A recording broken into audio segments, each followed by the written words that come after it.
தமிழர் பகுதியிலிருந்து ஒரு தொகையான கடவுச்சீட்டுகள் மீட்கப்பட்டிருக்கிறது. அதுவும் வீதியோரத்தில் இருந்து மீட்கப்பட்டிருக்கிறது. இந்த சம்பவம் எங்க நடந்திருக்கின்றால் திருகோணமலை புல்மோட்டை 13வது மைல்கல் பகுதியில தான் அரங்கேறி இருக்கு. அதுவும் வீதியோரத்தில தான் இந்த கடவுச்சீட்டுகள் போடப்பட்டிருக்கிறது.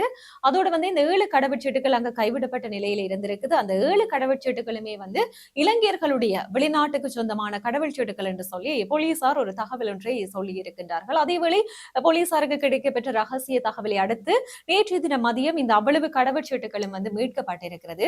அதோட இந்த கடவுச்சீட்டுகளை யார் கொண்டு வந்தது, என்னத்துக்காக கொண்டு வந்தார்கள், எதுக்கு கொண்டு போட்டார்கள் என்று சொல்லி யாருக்குமே எந்த விதமான தகவலும் தெரியவில்லை. அது தொடர்பில் எந்த விதமான தகவலும் வெளியாகவும் இல்லை. என்ன காரணத்திற்கு கொண்டு வந்து போட்டார்கள் என்று சொல்லியும் தெரியல. அப்ப வேணும் என்று கொண்டு சில பேர் போட்டிருக்கணும், இல்லை என்று சொல்லி சொன்னால் இப்ப போற வழியில அவர்களுக்கு தெரியாமலே கூட அது தவறி விழுந்திருக்கலாம். அப்படியான ஒரு நிலைமையும் நடந்திருக்கும் என்று சொல்லி போலீசார் கூறியிருக்கின்றார்கள்.